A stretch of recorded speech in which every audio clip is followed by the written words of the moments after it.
Somebody call animal control. I think a huge hippo escaped.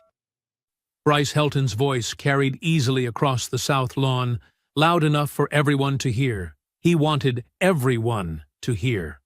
Marlon Walter stopped walking. The folder under his arm, the one holding his engineering job offer, his entire future, pressed against his ribs. He turned slowly. Tanner Wolf was already moving toward him, cracking his knuckles. You lost, big fella? The buffet's off campus, Tanner said, stepping directly into Marlon's path and glancing down at the hands already hanging loosely at Marlon's sides. Neither Bryce nor Tanner realized those hands had ended every match unbeaten for 3 years running. Before continuing, comment where in the world you are watching from and make sure to subscribe because tomorrow's story is one you can't miss. Marlon Walter had one job today. Get his transcripts. Get his diploma paperwork. Get out. That was it. That was the whole plan. He wasn't here for memories. He wasn't here for reunions or handshakes or a stroll down the quad for old times' sake. He'd spent 4 years at Caldwell University doing what he came to do, and now he was done. The place could keep its brick buildings and its manicured lawns and its carefully polished reputation. He just needed one envelope. Then he was gone for good. He parked his '09 Civic in the visitor lot. Visitor, because that's what he was now, cut the engine, and sat for a second. The campus looked exactly the same as the day he left in May. Same red brick. Same oak trees shedding October leaves across the same stone paths. Same Sigma Alpha Kappa house sitting fat and proud at the edge of the quad like it owned the whole school.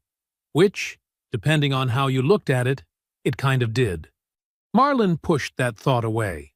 He reached across the passenger seat and grabbed his folder. Inside it, his state-issued ID, a printed confirmation email from the registrar's office, and the letter from Keller and Associates, an Atlanta engineering firm that had offered him a real job, a good job, the kind his mother had cried about when he called to tell her. The letter said his start date was 6 weeks away. It also said they needed official sealed transcripts and a copy of his diploma before day 1. 6 weeks. That was more than enough time. He tucked the folder under his arm and got out of the car. The air smelled like cut grass and approaching winter. Students moved across the quad in clusters, backpacks, coffee cups, the low hum of a campus morning in full swing. Nobody looked at him. He was just a broad-shouldered man in a navy jacket, walking with purpose, invisible in the best possible way. He liked it that way. The registrar's office was in Harmon Hall, first floor, East Wing. Marlon knew the route, the way you know the layout of a house you grew up in. Automatic, without thinking. He pushed through the glass doors, found the line, and got in it.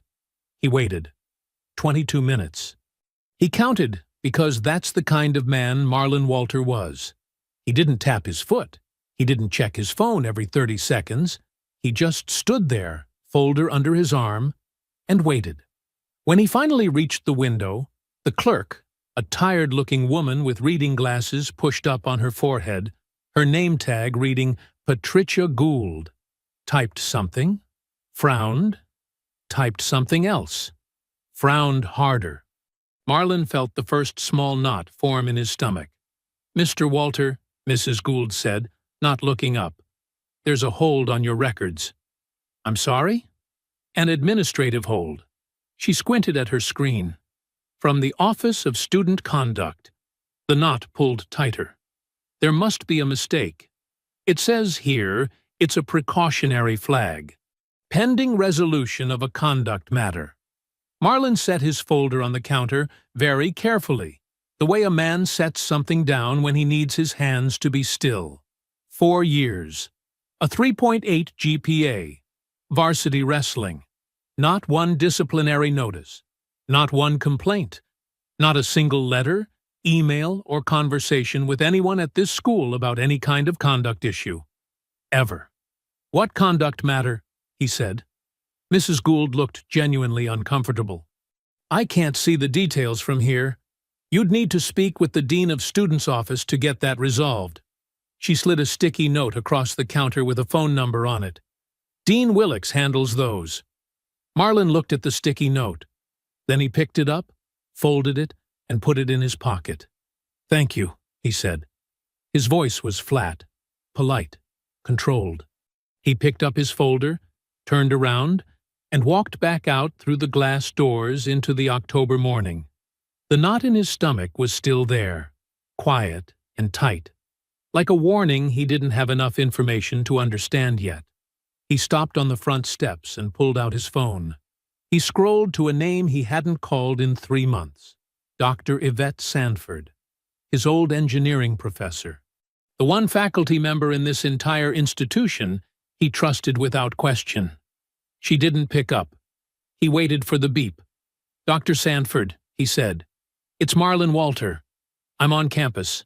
There's a hold on my records, and I don't know what it is yet. I could use your guidance when you get a minute." He hung up, pocketed his phone. Then he set his jaw and started walking toward the Dean of Students building. He still had time to fix this. He was sure of it. He was wrong. The Dean of Students building was on the far side of the quad. Marlin walked with his head up and his folder tight under his arm, mentally rehearsing what he'd say to whoever was behind that desk. He'd be polite. He'd be clear.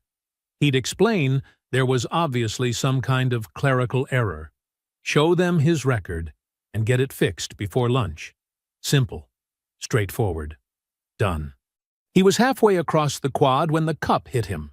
It came from his left, fast and low, and cracked against the back of his head hard enough to sting. Red plastic. Full of something. It bounced off his skull and skipped across the path, leaving a thin trail of beer across the stone. Marlin stopped walking. He stood completely still for 1 long second. Then he turned around. The Sigma Alpha Kappa house sat 30 feet away, its wide front steps crowded with bodies, pledges in matching t-shirts, girls with coffee cups, and right in the middle of all of it, 3 young men who looked like they'd been waiting for exactly this moment. Marlin recognized the type immediately. He'd seen them 100 times. The one on the left was big, thick neck, linebacker shoulders, the kind of guy who'd been the largest person in every room his whole life and had never once had to think about what that meant. He was already laughing. That was Tanner Wolfe. The one in the center was the dangerous one. You could tell because he wasn't laughing. He was just watching, arms crossed, one corner of his mouth pulled up like Marlin was a mildly amusing thing that had wandered into his yard. That calm, easy cruelty. That was Bryce Helton III. And the one on the right already had his phone up, already filming. That was Preston Alcott, and the smile on his face was the worst of the 3, because it was the smile of someone who understood exactly what he was doing. "My bad, big fella," Tanner called out, his voice carrying easily across the open quad. He didn't sound sorry at all. "Didn't see you there." He paused, letting the next part land. "You kind of blend into the landscape, you know? Like a landmark." The pledges laughed on cue, the way pledges do when they're terrified of the person they're laughing with. Marlin looked at Tanner, then at Bryce, then at Preston's phone. He knew what this was. He'd seen this exact play run before. Not here, not in college, but in every gym, every hallway, every space where boys like this had decided someone like him was fair game. They wanted a reaction. Something loud, something ugly, something Preston could clip and post before Marlin was even back in his car. He thought about the folder under his arm. The Keller letter. 6 weeks. He bent down, picked up the red cup, and dropped it in the nearest trash bin without breaking stride. Then he turned back around and kept walking toward the administrative building. Behind him, he heard Bryce's voice, smooth and unhurried, like a man commenting on the weather.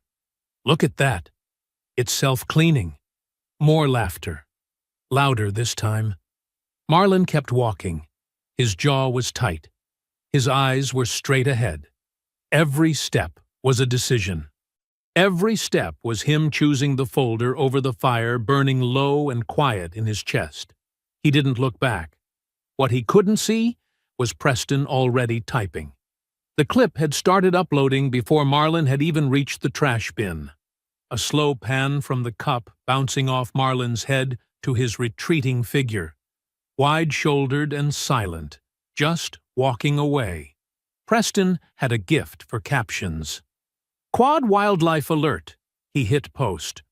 Then he turned the phone around so Bryce could see the screen. Bryce read it, and the corner of his mouth pulled up a little further. "Good one," he said. Marlin pushed through the doors of the administrative building and let the heavy glass close behind him. The lobby was cool and quiet. Fluorescent lights. Bulletin boards covered in flyers. A student worker at the front desk with headphones around his neck. Normal. Ordinary. Safe. He stood there for just a moment, letting the tightness in his chest settle. He had not reacted. He had not given them what they wanted. He had made the right call. He straightened his jacket, shifted the folder under his arm, and walked toward the reception desk. He still had no idea that by the time he reached the front of that line, the clip already had 47 likes and was climbing fast. The reception desk for the Dean of Students' office was staffed by a woman named Linda Pruitt, mid-40s, reading glasses on a beaded chain, a coffee mug that said World's Okayest Administrator sitting next to her keyboard. She looked like someone who had delivered bad news so many times it had stopped feeling like bad news to her. Marlin approached the desk and gave his name. "I need to speak with Dean Willix," he said. "There's a hold on my records. I graduated in May, Marlin Walter, mechanical engineering. I've never had a conduct issue in 4 years, so I'm thinking this is probably a clerical error." Linda typed, looked at her screen, typed again. "Dean Willix is unavailable until Thursday," she said. Marlin blinked. "Today is Tuesday." "Yes. I drove 2 hours to be here today." Linda looked up at him over her glasses with the expression of a woman who had heard that sentence, or some version of it, approximately 400 times. "I understand. But he's in back-to-back meetings through tomorrow. Thursday is the earliest I can schedule you." Marlin breathed in through his nose, out through his mouth. "Can you at least tell me what the hold is for? What conduct matter?" Linda turned back to her screen, clicked something, and the small line that appeared between her eyebrows told Marlin the answer before her mouth did. "It shows here as a complaint, filed last spring," she said carefully. "From the Office of Student Conduct, it's listed as—" She paused. "An anonymous complaint, alleging a pattern of intimidation." The words landed like stones dropped into still water. Anonymous. Pattern of intimidation. Marlin stood at that counter and kept his face completely neutral, which was one of the hardest things he'd done all day.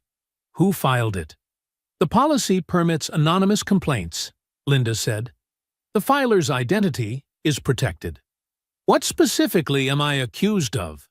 What incident? What dates?" Linda looked at her screen again. Looked longer this time, like she was hoping something more specific would appear if she stared hard enough. It didn't. The filing doesn't include specific incidents.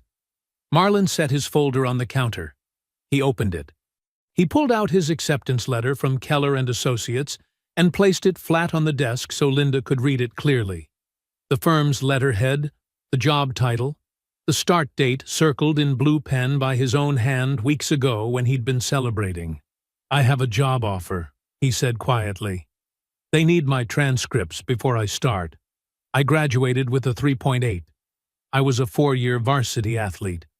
I have never, not once, been called into any office for any reason other than academic advising." He tapped the letter once with 2 fingers. "And someone filed a complaint against me with no name, No specific incident and no dates. And now my records are frozen. Linda Pruitt looked at the letter. Then she looked at Marlon. For just a moment, one brief, honest moment, something moved behind her eyes that looked almost like recognition. Like she understood exactly what was happening here and exactly how little she could do about it. Then the professional mask came back down. "I'll schedule you for Thursday at 10 a.m., she said. "You'll want to speak directly with the dean." Marlon picked up his letter, slid it back into the folder, and snapped it shut. "Thank you," he said. He left his phone number, turned around, and walked out. He needed air. He needed to think. And there was only one person on this campus whose judgment he trusted enough to call right now. The wrestling facility was a 10-minute walk from the administrative building, across the south end of campus near the athletic complex. Marlon had made this walk hundreds of times. Early mornings, late nights, after wins and after losses. His legs knew the route without thinking. He pulled out his phone and dialed. It rang twice. Coach Raymond Benham picked up on the second ring. "Marlon Walter." The coach's voice was a low, familiar rumble, the kind of voice that had talked Marlon through 6-minute periods when his legs were gone and his lungs were burning. "I was wondering when you'd call." Marlon slowed his pace. "You knew I was here?" "Saw your car in the visitor lot when I came in this morning." A pause.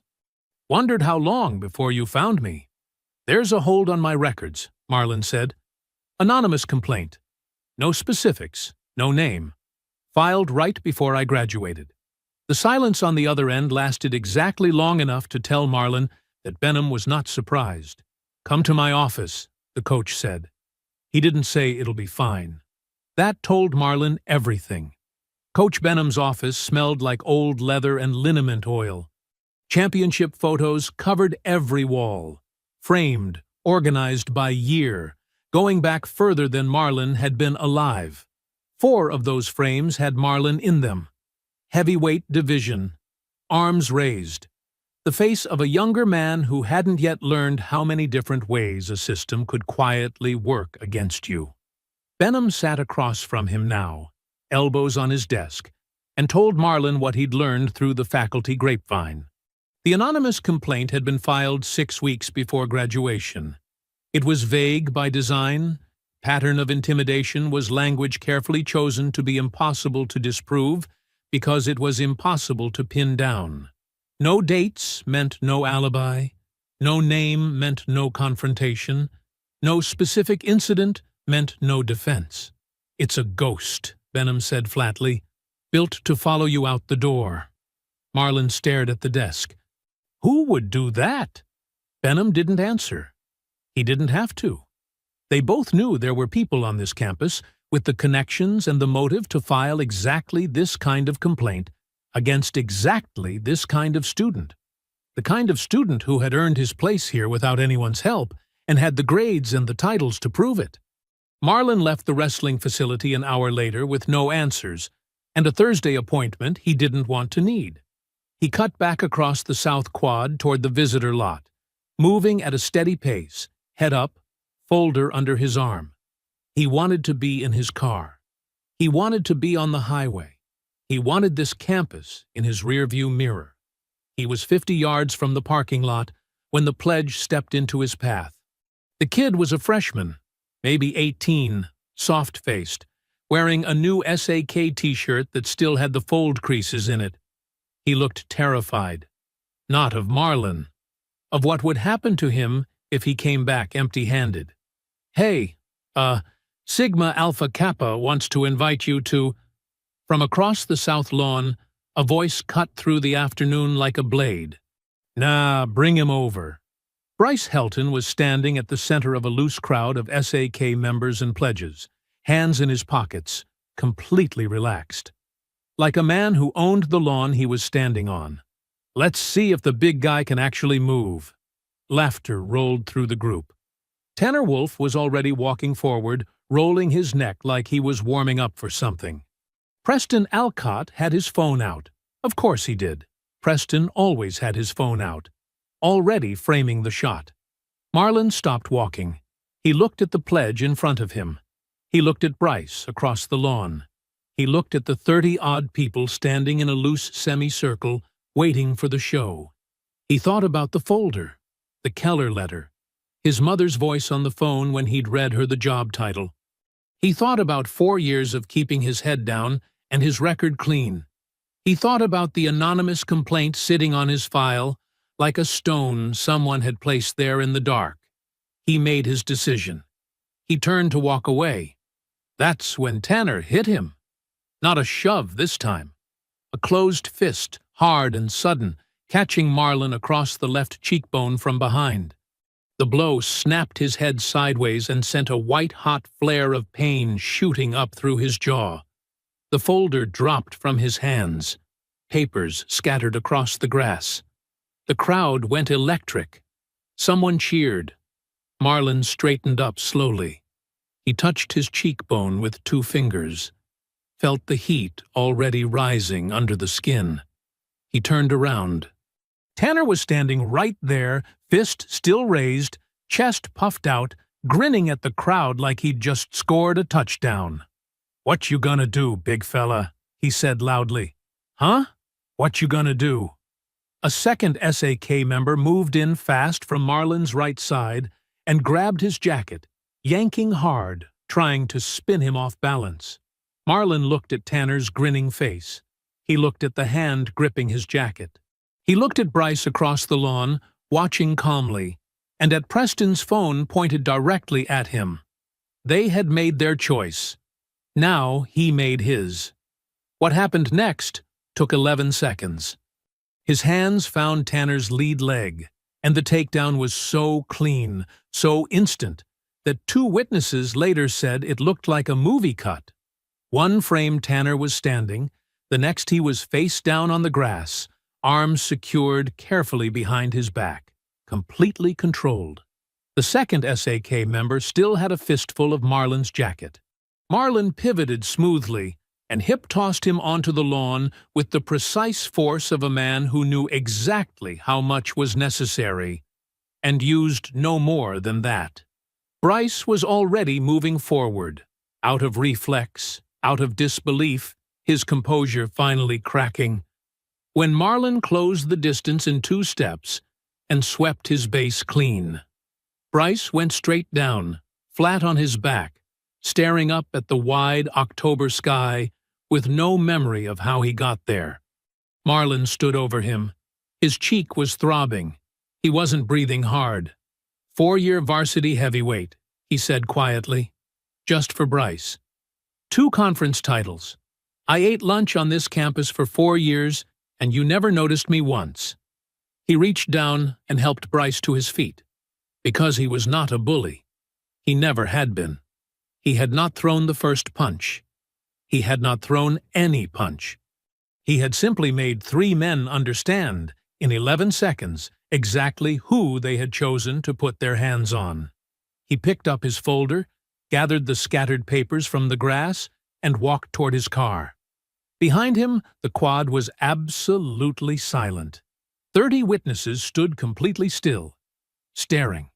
Preston Alcott's phone lay face up on the lawn. At some point during those 11 seconds, he had dropped it. Marlin did not look back. By Tuesday evening, 4 separate videos were everywhere. Different angles, different phones, different students who had been standing on that south quad and had the presence of mind to hit record before it was over.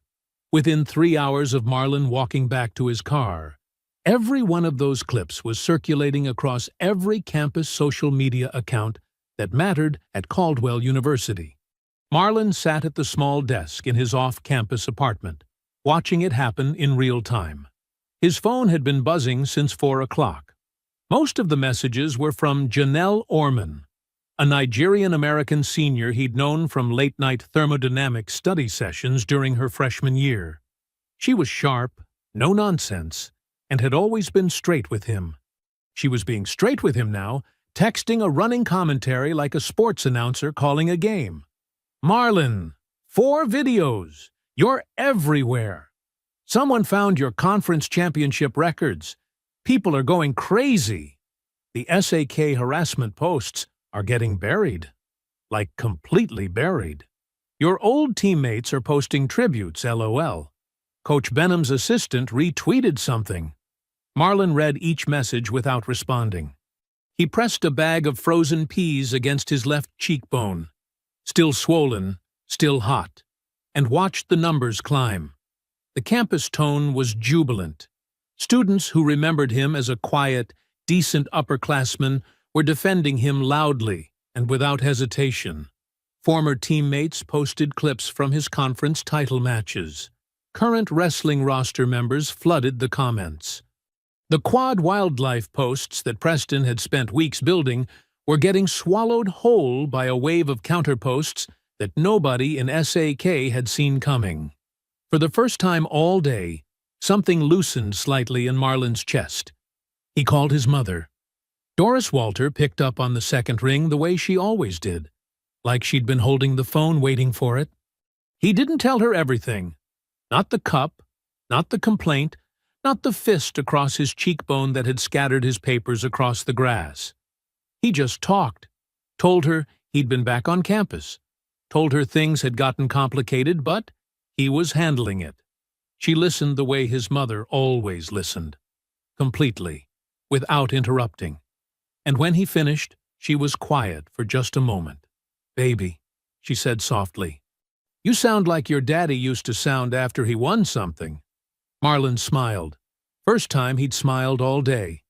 "Get some sleep," she told him. He did. Better than he had any right to, considering everything. He was asleep before 10 and didn't wake until his phone lit up the ceiling of his bedroom at 7:14 Wednesday morning. He reached for it, expecting another message from Janelle. It was an email. Official university letterhead. Sent from the office of Caldwell University's legal counsel at 7:02 a.m. Marlon sat up. He read it once fast, the way you read something when you already sense it's bad. Then he read it again slowly, making sure he hadn't misunderstood a single word. He hadn't. Sigma Alpha Kappa, represented by outside legal counsel, had filed a formal assault complaint against Marlon Darnell Walter, citing the incident on the South Quad on Tuesday, October 14th. In response to the complaint, and in accordance with the university's alumni conduct policy, the Office of Student Conduct was placing a secondary hold on Marlon's academic records pending the opening of a formal investigation. Combined with the anonymous complaint already on file, the university could not release transcripts or diploma documentation until the investigation reached a formal resolution. Estimated investigation timeline: 60 to 90 days. Marlon set the phone face down on his nightstand. He sat on the edge of his bed in the gray morning light and stared at the wall. On his desk across the room, the Keller and Associates acceptance letter was visible in its open folder. Crisp white paper, clean black letterhead, the start date printed clearly near the bottom. 6 weeks. He picked the phone back up and opened the email again. Read the timeline one more time. 60 to 90 days. 60 to 90 days for a complaint filed by the same people who had thrown a cup at his head, taken a fist to his face, grabbed his jacket, put him on the ground, and then pointed a camera at all of it. His jaw tightened. He found Dr. Sanford's number and pressed call. This time she picked up. "Marlon." Her voice was alert, calm, like she had been waiting for this call specifically. "I saw the videos last night. I've been expecting to hear from you. Tell me everything, from the beginning. Leave nothing out." Marlon leaned forward, elbows on his knees, and he started talking. Thursday morning arrived cold and gray. Marlon put on his best clothes, dark slacks, a button-down shirt, his good shoes. Not because he wanted to impress Graham Willocks. Because his father had taught him that when a system tries to make you look small, you walk in looking like exactly what you are. Dr. Sanford met him in the hallway outside the Dean of Students' office at 9:45. She was dressed sharply, blazer, reading glasses on her face instead of her head, a leather portfolio tucked under her arm.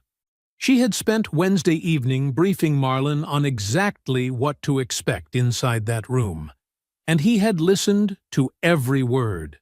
She stopped him before he reached the door. "Remember," she said quietly, "they are going to be reasonable sounding. They are going to nod and listen and use words like fairness and process. Don't let the language fool you." She looked at him steadily. "You know what happened on that lawn. Don't let them reframe it." Marlin nodded once. "I'll be right here," she said. He pushed the door open and went in alone. Dean Graham Willix was already seated behind his desk. Silver-haired, tan, wearing a suit that cost more than Marlin's first semester of textbooks. He had the practiced warmth of a man who had delivered bad news to hundreds of young people and learned, over decades, how to make it sound like he was doing them a favor. Beside him sat a younger man in a gray suit, who introduced himself only as representing the university's legal counsel. No name, just a title. Just a suit. "Marlin!" Willix gestured to the chair across from him like he was welcoming a guest into his home. "Thank you for coming in. Please, sit down." Marlin sat. He placed his folder on his knee and kept his hands still. Willix folded his hands on the desk. "I want you to know this office takes all conduct matters seriously. We are committed to a fair and thorough process for everyone involved." Everyone. Marlin noted that word carefully. "I'd like to see the complaint," Marlin said, "and the evidence submitted against me." Willix nodded to the legal counsel, who slid a single printed page across the desk.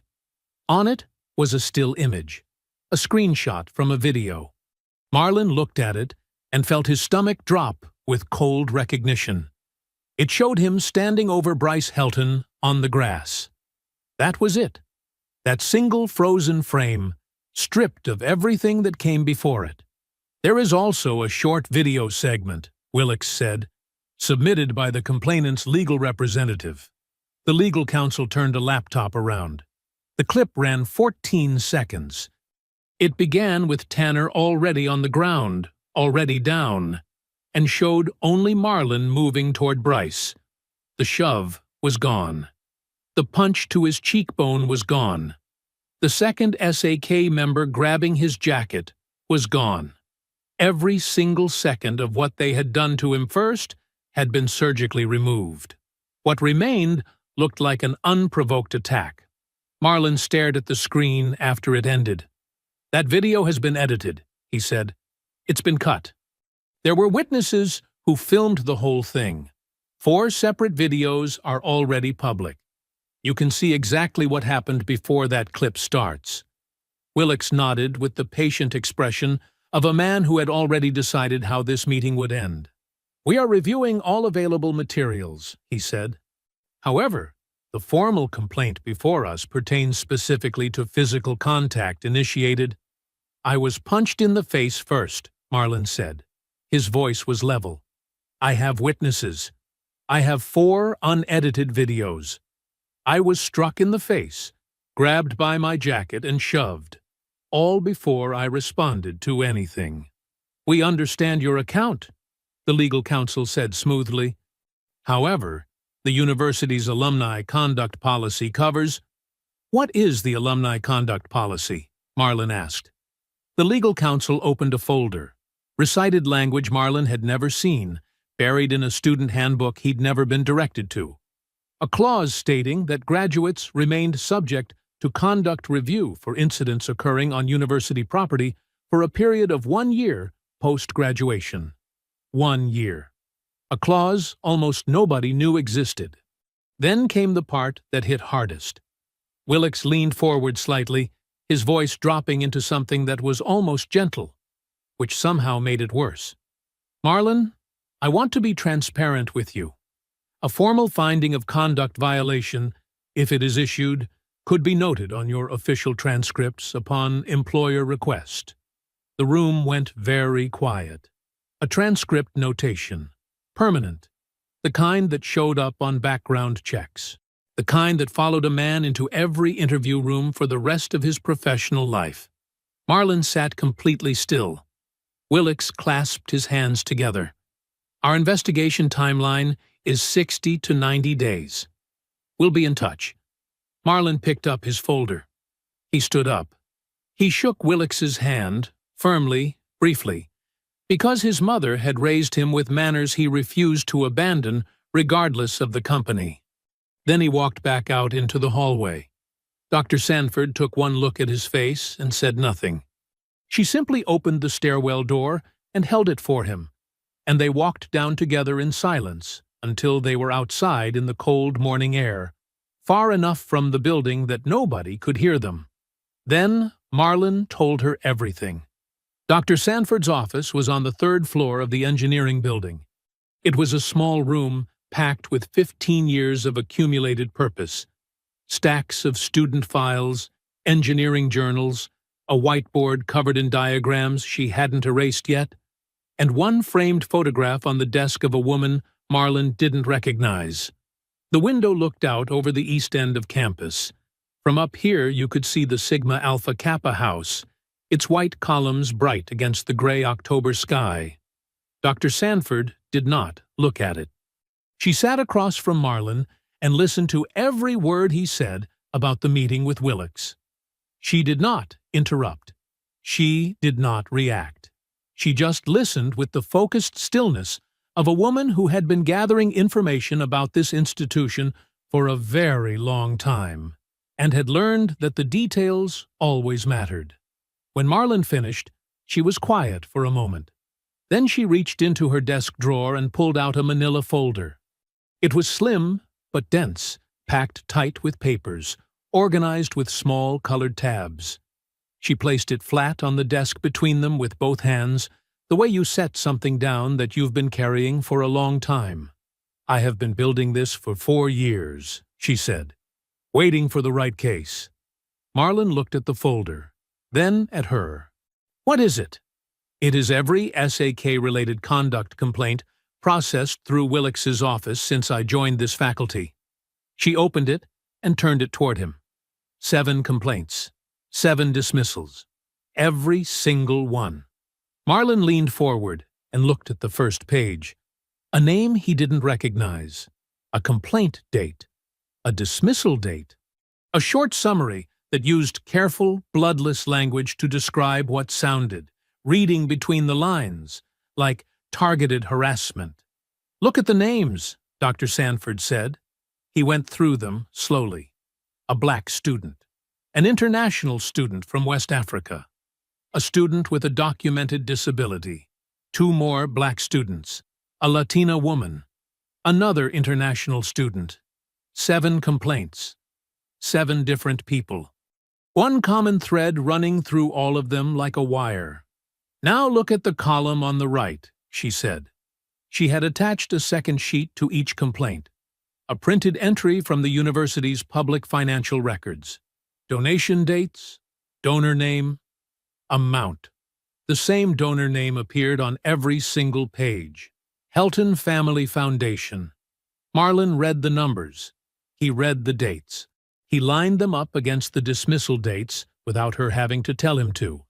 The pattern was not subtle. Every single complaint had been dismissed within weeks, sometimes days, of a Helton Foundation donation processing through the university's accounts.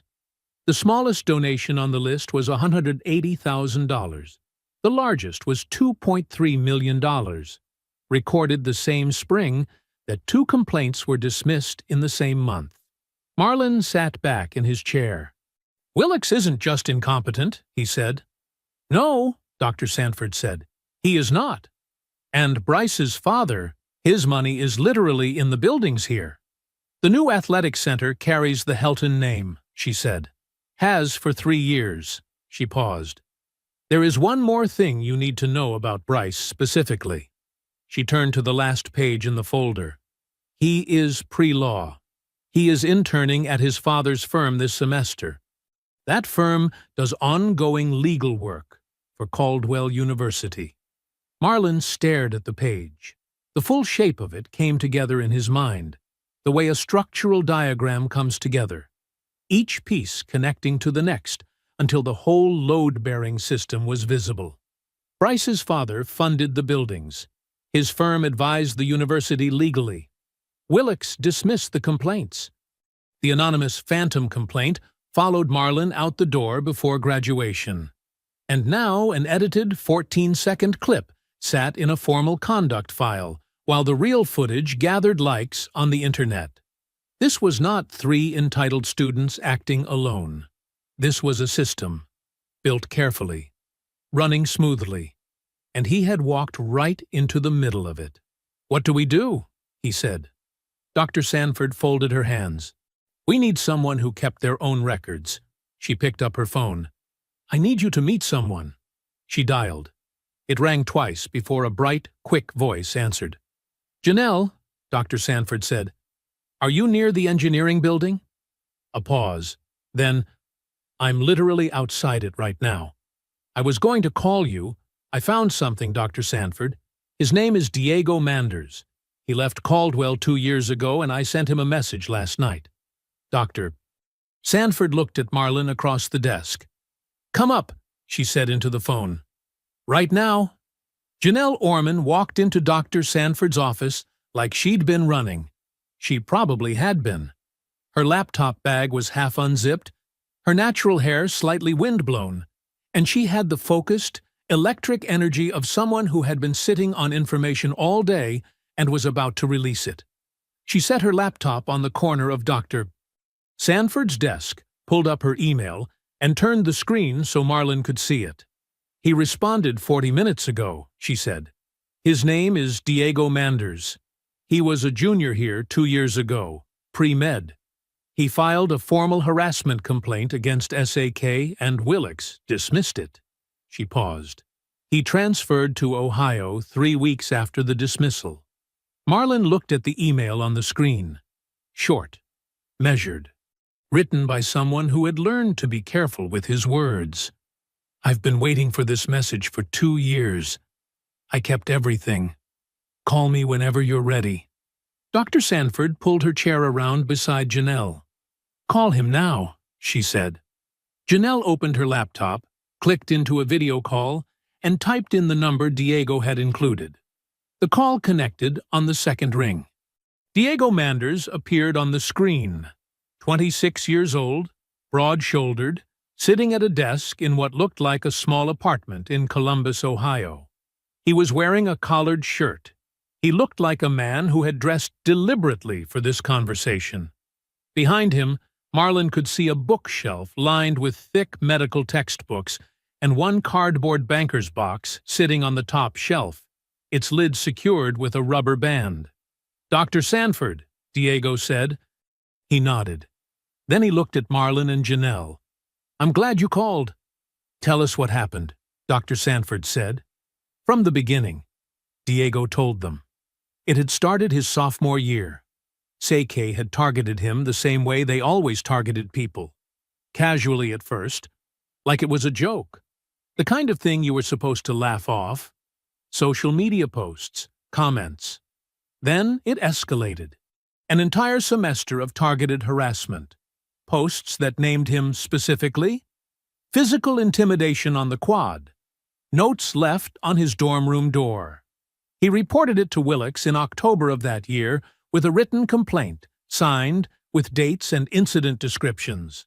Willix's office acknowledged receipt, scheduled a mediation for late November, then rescheduled it for December, then rescheduled it again for January. By the time the mediation actually happened, Diego said, it was February, 4 months after I filed.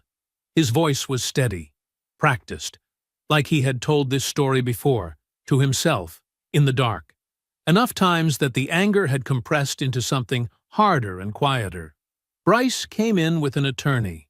I had the student equity advocate, a sophomore who had never done a mediation before in her life.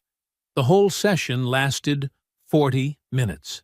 Willix dismissed the complaint 2 weeks later. What was the reason given? Marlin asked. Insufficient evidence. Diego said the words like he was reading from a document he had memorized. Despite the fact that I had submitted screenshots, witness statements, and a written incident log going back 3 months. Janelle leaned forward. When exactly was the dismissal issued? February 23rd.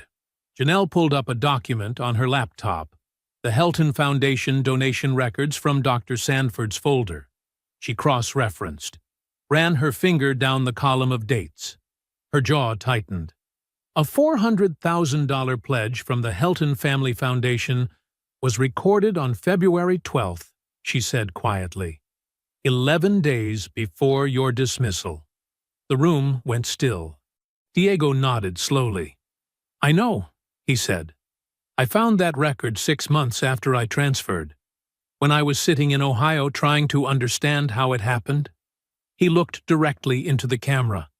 That's when I understood it wasn't incompetence. It was a transaction. You said you kept everything, Dr. Sanford said. Diego turned in his chair and reached up to the bookshelf behind him. He pulled down the banker's box, set it on the desk, removed the rubber band. A journal, he said, lifting items as he named them. Entries every day for the entire semester. Dates, times, exact words, screenshots of every post before they deleted them. Text messages from 2 SAK members who didn't know I was saving everything. The full unedited audio recording of the mediation hearing. He held up one final page, a printed financial document, and the Helton donation record, pulled directly from the university's public filings. He looked at the camera steadily. My grandfather told me something when I was young. He said, when powerful people lie about you, the truth doesn't argue back by itself. You have to give it a voice and give it receipts. A pause. I kept every receipt, every single one. He emailed the complete package to Dr. Sanford before the call ended. The 4 of them sat in the quiet office after the screen went dark. The only sound was the heating unit clicking on in the wall. Outside the window, the Sigma Alpha Kappa house sat white and lit against the black October night. Dr. Sanford spoke first. This is no longer a fraternity problem, she said. This is a documented institutional conspiracy. And now we have the receipts. She looked at Marlon. Who do we take it to? Marlon looked back at her without hesitating. Everyone, he said. At the same time, Friday morning, Dr. Sanford made one phone call. Alicia Denning picked up before the second ring. Denning was a higher education reporter for the state's largest newspaper. 12 years on the beat, sharp as a surgical blade, and she had been circling the Caldwell SAK story for 2 full years without a sufficient entry point to publish. She had sources inside the university who fed her fragments. Rumors. Suggestions of something rotten running beneath the surface. But rumors didn't print. Evidence did. I have your entry point, Dr. Sanford said. Come to campus.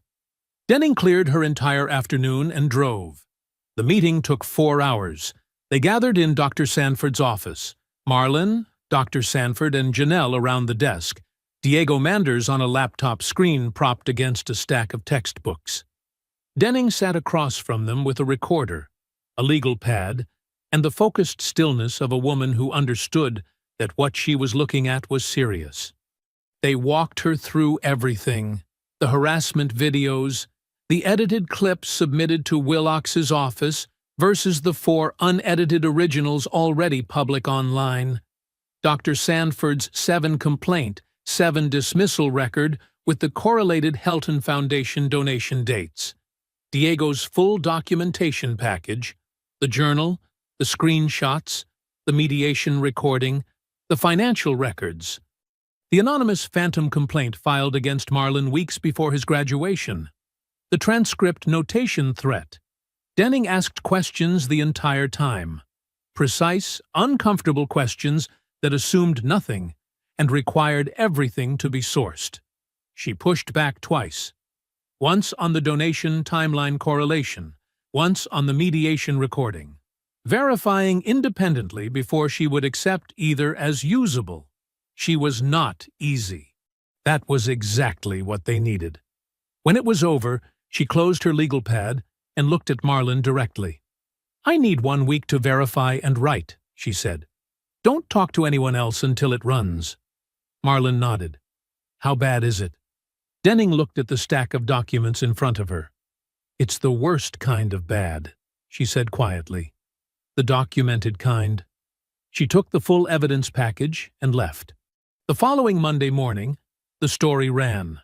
Marlon read it at his kitchen table at 6:45 a.m., coffee going cold beside him. The headline sat at the top of the newspaper's digital front page in plain black text, unhurried and devastating. Caldwell University's Conduct Office, a paper trail of donor influence and dismissed complaints. Denning had written it cleanly and without drama, which somehow made it hit harder. Every fact sourced, every date verified. The Helton donation timeline laid out in a simple table that required no interpretation. Diego Manders was named with his permission and quoted directly. The edited clip was described in precise detail alongside the 4 unedited originals. 7 complaints, 7 dismissals, 1 donor, 1 dean.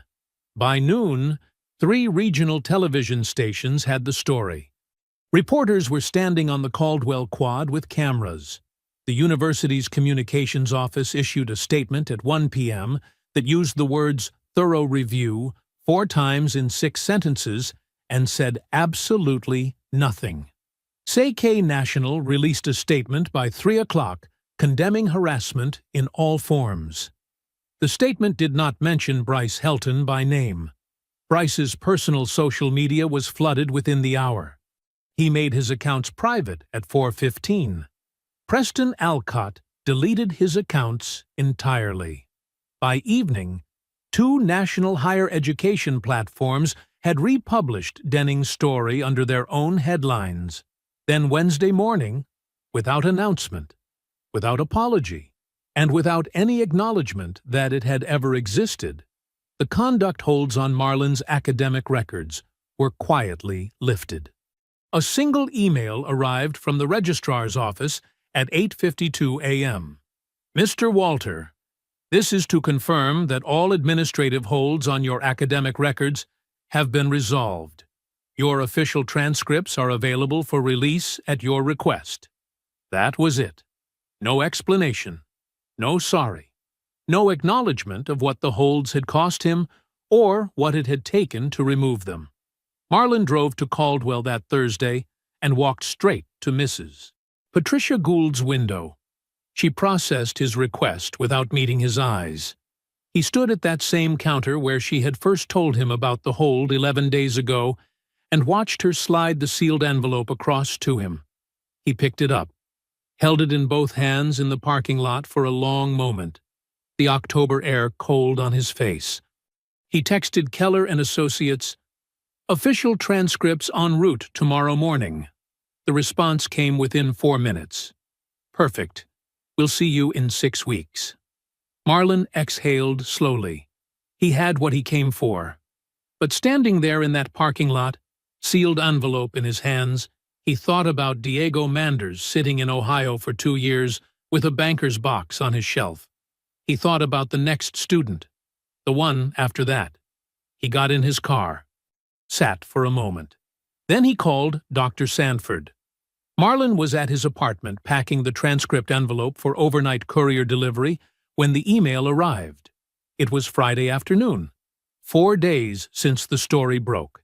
He had the Keller address written on a label, a pen in his hand, and for the first time since Tuesday of the previous week, the specific tightness in his chest had started, just barely, to ease. Then his phone buzzed. A university-wide email from the office of President Dr. Henry Franson. Sent to all students, all faculty, all staff, and, apparently, all graduates still in the university's system. Marlon set the pen down and read it. The subject line was, "Caldwell University's Commitment to Campus Climate." The opening paragraph expressed deep concern. The second paragraph announced the formation of a Blue Ribbon Campus Climate Task Force to conduct a comprehensive review of all conduct proceedings in light of recent news coverage. The third paragraph, buried, softened, wrapped in the careful language of institutional caution, stated that all active investigation findings would be placed on administrative hold for the duration of the task force's review period. Review period. 90 days. Marlin read that line 3 times. Then he called Dr. Sanford. She picked up on the first ring, which meant she had already read it. "I see it," she said before he could speak. Her voice was flat and tight, in a way he had never heard from her before. 90 days, Marlin said. "I know. That runs past the end of the semester." "I know, Marlin." He walked to his window and stood there, looking out at the Atlanta street below, the transcript envelope still on his table behind him. "Bryce graduates in May," he said. "If the findings are on hold for 90 days, he walks," Dr. Sanford said. "Clean record. Law school enrollment intact." His father applauds from the front row. The full architecture of it settled over Marlin like something cold and heavy. The university had not fought back with denials. It hadn't needed to. It had simply moved the goalposts, absorbed the story, issued statements full of words like thorough and comprehensive and committed, and then quietly built a 90-day wall between Bryce Helton III and any consequence that actually mattered. His transcript hold was gone. That battle was won, and he understood now why it had been released so quickly and so silently. That one had become too visible, too easy to point at. But the investigation? The 7 complaints? Willicks's documented pattern? All of it now sat behind a task force that would produce a report nobody would read, on a timeline that conveniently outlasted the one person it was designed to protect. Marlin's phone buzzed again. Alicia Denning. He answered. "I know you've seen it," she said. "I'm sorry. I should have warned you more clearly. This is what universities do. They don't fight the story. They wait it out." Her voice was tight with a frustration that told him this wasn't the first time she'd watched this happen. A task force is a clock, Marlin. It runs until the cameras move on, and the public forgets, and the powerful people are safely past the finish line. "Who are the task force chairs?" Marlin asked. A pause, short but telling. "I'm still confirming, but I have a source who says at least 2 of them have received Helton Foundation research grants in the past 3 years. Marlin closed his eyes briefly. "Open them." "Willicks?" he asked. "Still in his office," Denning said. "Still processing complaints." Marlin thanked her and ended the call. He sat down at his kitchen table. The transcript envelope was right there in front of him, sealed, addressed, ready to go. His ticket out. Everything he had come to Caldwell for 10 days ago. The thing that had started all of this. He thought about Diego Manders. 2 years in Ohio, with a banker's box on a shelf, waiting for someone to call. He thought about the 6 people before Diego, whose complaints had been dismissed in the same quiet, efficient, well-funded way. He thought about the next student, whoever they were, whatever year they were in, who would cross the wrong patch of grass on the South Quad and spend the next decade trying to explain a transcript notation to a hiring manager. The Keller address stared up at him from the label. 6 weeks. A career. Everything he had worked for. He had what he came for. He could walk away right now, and nobody who mattered would blame him for it. He sat with that for a long moment.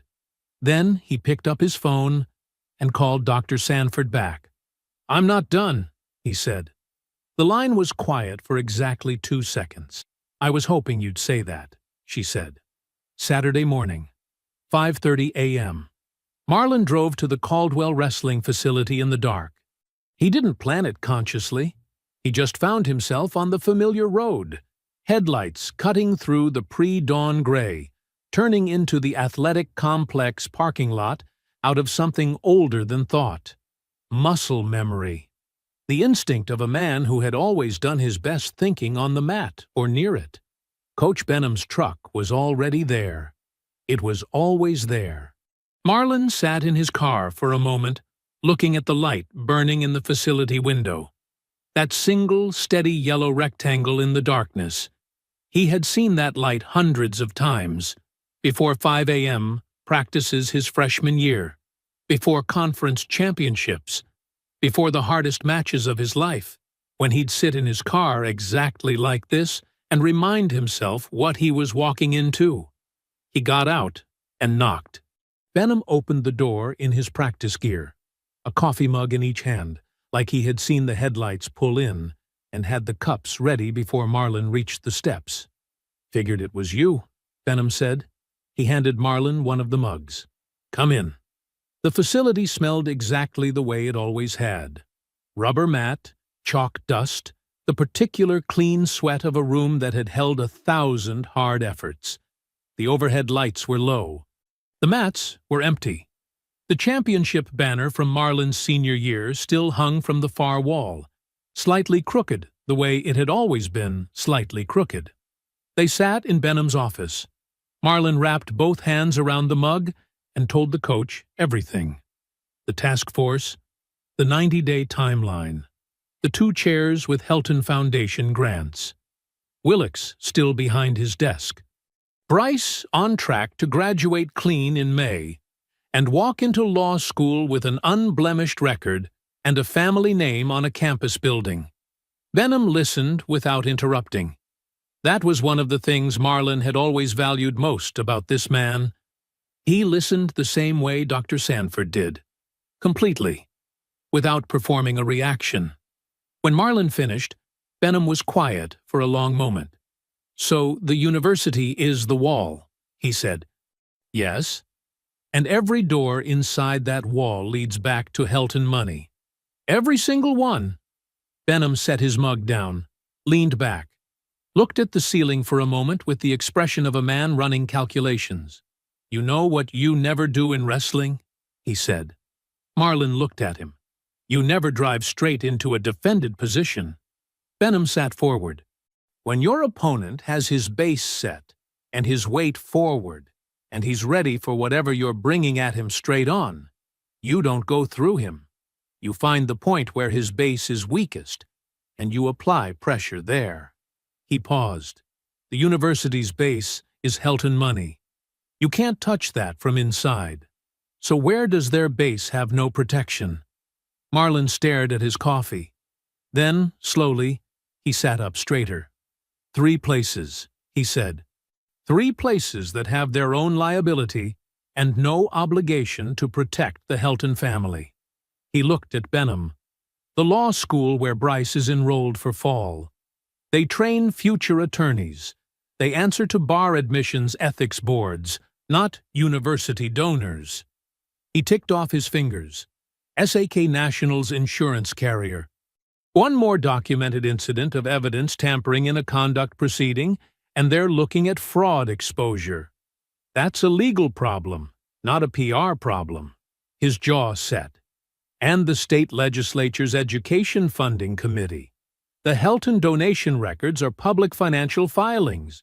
If a state legislator sees a documented pattern of donor money correlating with complaint dismissals at a public university, that is a public funds accountability issue. That is their jurisdiction, not Franson's. Benham looked at him for a long moment. "Son," he said quietly, "you just thought like a wrestler." Marlin was already pulling out his phone to call Dr. Sanford. They spent the rest of that Saturday and all of Sunday in Dr. Sanford's office. Marlin, Janelle, Dr. Sanford, and Diego Manders on the laptop screen. They built 3 separate evidence packages, each one tailored precisely to its recipient. Each one sourced, organized, and documented, with the kind of care that leaves no room for dismissal. Janelle compiled. Diego verified dates from his records. Dr. Sanford wrote the cover letters with the steady hand of a woman who had waited 4 years to write them. By Sunday night, 3 sealed packages sat stacked on Dr. Sanford's conference table. Marlin looked at them. He thought about Bryce Helton in his cap and gown. He thought about Willix behind his desk on Monday morning, processing complaints, dismissing them, waiting out the clock. "Monday," Marlin said. "All 3, same time." Dr. Sanford nodded once. "Same time," she said. "Monday morning, 9 a.m. sharp. 3 people, 3 locations. 1 moment." Marlin sat in his car in the parking lot of a FedEx office 2 miles from campus, with a sealed envelope on the passenger seat and his phone in his hand.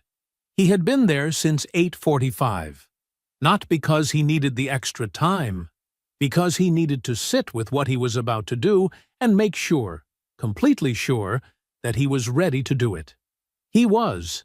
At 8:58, he sent a group text to Dr. Sanford and Janelle. 2 minutes, Dr. Sanford responded immediately. "Ready?" Janelle's reply came 10 seconds later. "Already at the door." Marlin got out of the car. Track 1, the law school. Janelle submitted the first package.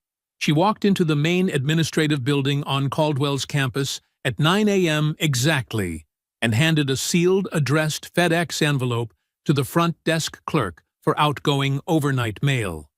The envelope was addressed to the Admissions Ethics Office of the law school, where Bryce Helton III was enrolled to begin that coming fall. Inside was a cover letter written by Dr. Sanford, clean, formal, precise. It presented documented facts without accusation. It noted that the law school, as an institution committed to training ethical attorneys who would one day face bar admissions character and fitness reviews, might wish to review certain information regarding an incoming student prior to orientation.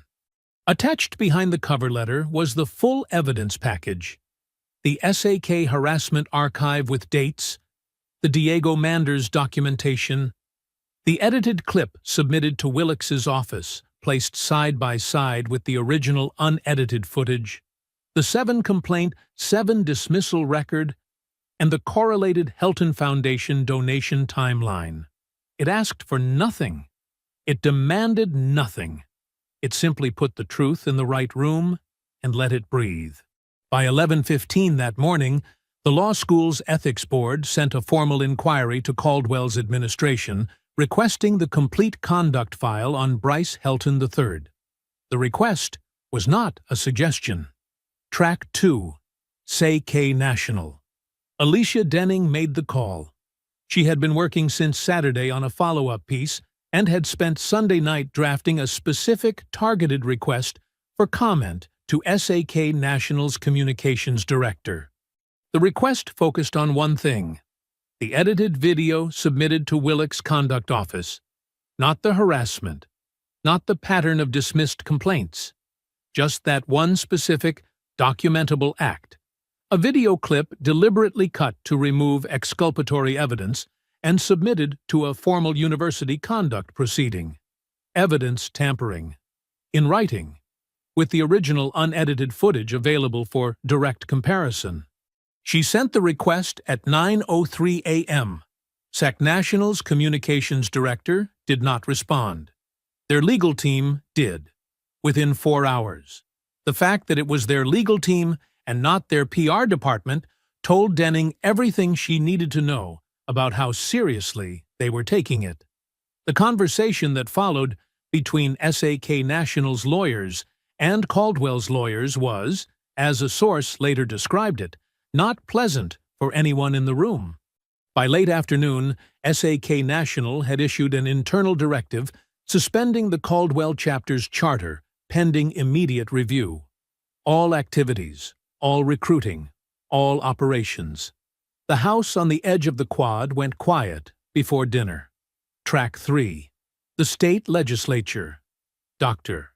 Sanford made one call to one person she had known for 11 years, a colleague who sat on the state's higher education advisory board and understood, without needing it explained, exactly what the Helton donation records laid against a 5-year complaint dismissal timeline represented. That colleague made one call to a state legislator who sat on the Education Funding Committee and had been looking for a documented, concrete case of donor influence corrupting conduct processes at a public university. By 3 p.m., the legislator's office had submitted a formal public inquiry to President Franson's office. It requested complete documentation of all SAK-related conduct proceedings from the past 5 years, and all Helton Foundation financial transactions recorded by the university in the same period. The inquiry was public record the moment it was submitted. Alicia Denning published it by 5 o'clock. Marlin was back at his apartment when Denning's article hit. He read it standing at his kitchen counter, still in his jacket. His phone was already buzzing. Dr. Sanford, then Janelle, then Diego Manders, whose message was only 4 words. "Brother, you did it." Marlin set the phone down. He looked at the Keller envelope on the table, the transcript still inside it, the start date still 6 weeks away. 3 letters, 3 pressure points, 3 institutions with their own liability, and no reason in the world to protect the Helton family from the truth. He thought about Benham in that pre-dawn office, coffee in hand. When you can't go through your opponent, you go around their base. He finally took off his jacket. It was only Monday, but the base was already shifting. Tuesday morning arrived like a verdict. President Dr. Henry Franson reached his office at 8 a.m. to find 3 separate communications waiting on his desk, each one time-stamped the previous day, each one representing a category of pressure his office had never faced simultaneously in his 11 years at Caldwell. The law school's ethics board inquiry, SAK National's legal communication, the state legislator's formal public records request. His assistant said he closed his office door at 8:03 and did not open it again until 10:30.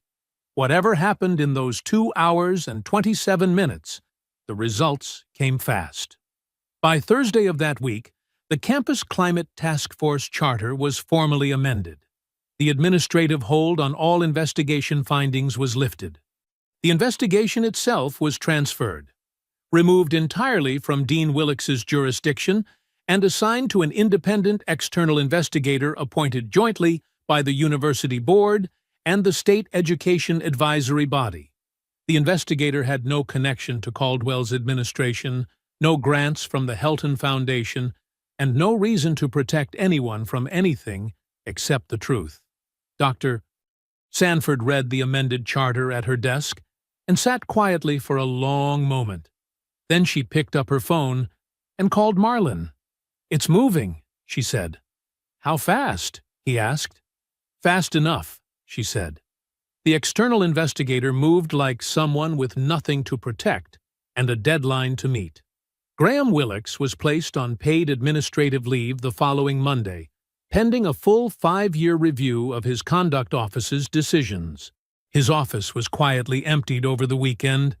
Linda Pruitt, the administrative assistant with the beaded glasses chain, was reassigned to a different department. The world's okayest administrator mug disappeared from the front desk along with everything else. Willicks said nothing publicly. His attorney issued a 1-paragraph statement that resolved nothing and satisfied no one. Bryce Helton III was notified by the university's academic records office that his graduation was placed on hold pending the investigation's findings. He would not walk in May. The law school deferred his enrollment pending the outcome of their own ethics inquiry. His acceptance, the letter his father had framed and hung in the study of their family home, was no longer a certainty. Bryce's attorney issued a statement. The statement described his client as a victim of a coordinated campaign of reputational harm. The statement used words like defamatory and politically motivated and due process. Nobody who had read Denning's article found the statement persuasive. Bryce's father, Helton II, called President Franson's office 3 times that week. Franson did not take the calls personally. His assistant returned them. That had never happened before. Preston Alcott received a formal finding from the external investigator that the video submitted to Dean Willicks's conduct office had been deliberately edited, beginning after the physical provocation directed at Marlon Walter and cutting all footage establishing context and cause. The finding used the words intentional and misleading and submitted in a formal conduct proceeding. Evidence tampering. On his academic record, permanent. He faced suspension. His social media accounts, the ones he'd built for years, the ones he'd used to harvest humiliation and turn it into content, had already been deleted. Quietly. In the middle of the night, 2 days after the story broke, when he'd finally understood which way everything was falling. The accounts were gone. The record was not. Tanner Wolf's partial athletic scholarship was reviewed by the athletic department the same week. The department, newly and acutely sensitized by the months of publicity, did not renew it. Tanner received the notification by email. He had no attorney. He had no family foundation. He had no one to call. The SAK National Organization permanently revoked the Caldwell chapter's charter on a Wednesday afternoon. The house, the big, ornate house with the white columns and the red letters that had sat fat and proud at the edge of the quad for 30 years, was returned to the university. The board voted on its repurposing the following week. The vote was unanimous. The new designation, the Caldwell Center for First-Generation Students. When Janelle texted Marlon the news, he read it twice. Then he set his phone face down on his desk and sat with it for a moment. That house. That specific piece of ground. The steps where a cup had been thrown at the back of his head on a Tuesday morning that felt like a lifetime ago. Turned into something that would hold people up instead of cutting them down. He picked the phone back up. "Diego," he typed. "They're turning the SAK house into a first-generation student center." The response came in under a minute. Rocco Walter would have loved that. Marlon stared at his father's name on the screen. Diego had never met his father. He hadn't needed to. He set the phone down again and looked out the window for a long time. 6 weeks later, Marlon Walter pulled into the parking structure of Keller and Associates at 7:45 in the morning. He sat in his car for a moment, same way he used to sit in the athletic complex parking lot before a big match. Not from nerves, exactly. From the particular stillness of a man who wants to be fully present for something he worked a long time to reach.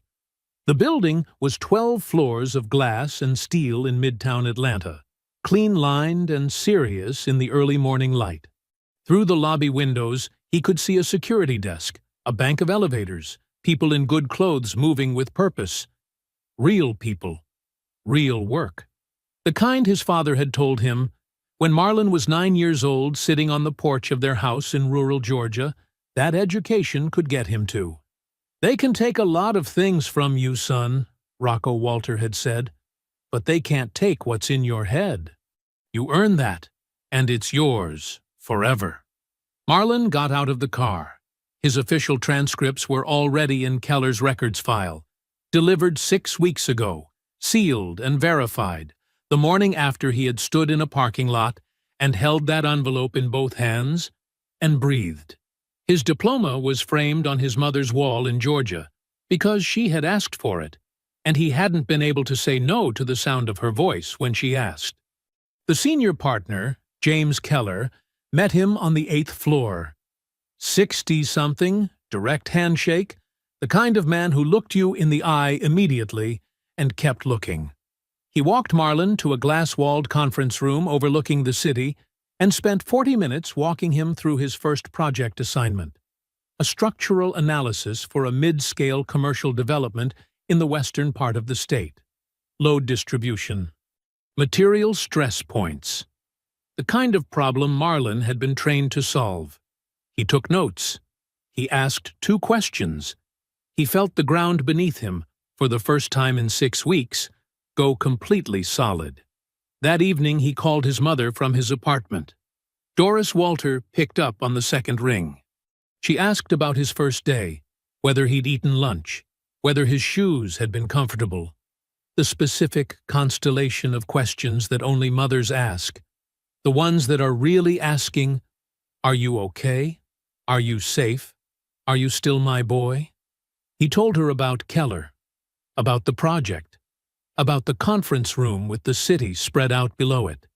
She listened the way she always listened, all the way through, without interrupting. When he finished, she was quiet for just a moment. "Baby," she said softly, "you sound like your daddy used to sound after he won something." Marlon leaned back against his kitchen counter. "Tell me what he used to say," he said, the way he always asked, because hearing it in her voice was different from remembering it alone. He used to say, "The system is built by people, and people can be moved." Marlon was quiet for a moment. "He was right," he said. "Baby, your daddy was always right. He was just usually about 10 years ahead of everybody else." Coach Benham called the next morning, 7 a.m. Marlon was still in his running clothes, coffee in hand, standing at the window watching Atlanta wake up below him. "How was the first day?" Benham asked. "Good," Marlon said. "Really good, Coach." "Good." A pause. The kind of pause that meant Benham had something specific to say, and was taking his time with it. "I want you to know something. I had jersey number 44 mounted in the display case outside the wrestling room last week. Your number. Framed it myself." Marlon said nothing for a moment. "Why are you telling me this now?" he asked. "Because I want you to know that this place remembers you right," Benham said. His voice was quiet and certain. "Whatever it took to get there, however long it took, it remembers you right now." Another pause. "Your father would have driven up to see that frame on the wall." Marlon turned away from the window, pressed 2 fingers against the bridge of his nose, and held them there for just a second. "Thank you, Coach," he said. Dr. Sanford sent an email that afternoon. No greeting, no sign-off. Just 2 sentences. "The First Generation Center opens in January. I've been asked to sit on the programming board, and I said yes." Marlon read it twice. Then he wrote back 4 words. "Send me the donation link." He hit send. Set the phone down. Looked around his small apartment. Sparse, clean, the particular simplicity of a life just beginning to fill itself in. He was not healed of everything the last 6 weeks had cost him. But he was standing. And after everything, standing felt like exactly enough. 3 months later, Marlon drove back to Caldwell. Not because he had to, because he chose to. Dr. Sanford had called him 2 weeks earlier and asked if he would speak at the inaugural open house for the Caldwell Center for First-Generation Students. She hadn't pressured him. She'd simply asked, in the direct way she asked everything, and left the decision entirely to him. He'd said yes before she finished the sentence. He parked in the visitor lot, the same faded painted lines, and sat for a moment looking through the windshield at the January campus. The oak trees were bare now. The quad was quieter than it had been in October, the winter semester just finding its footing. Students moved in small clusters with their heads down against the cold. He got out and started walking. The building sat at the edge of the quad exactly where it had always sat. Same red brick, same wide front steps, same 4 white columns rising from the ground like they had always belonged there. But the Greek letters were gone. Where they had hung for 30 years, there was smooth white paint.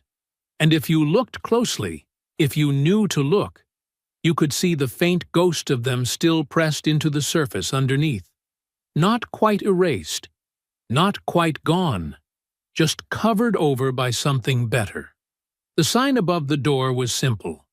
Blue letters on a white background. Caldwell Center for First-Generation Students. Marlon stood at the bottom of the steps for a moment and looked at it. Then he went inside. The building was full of life. Students everywhere. Freshmen mostly.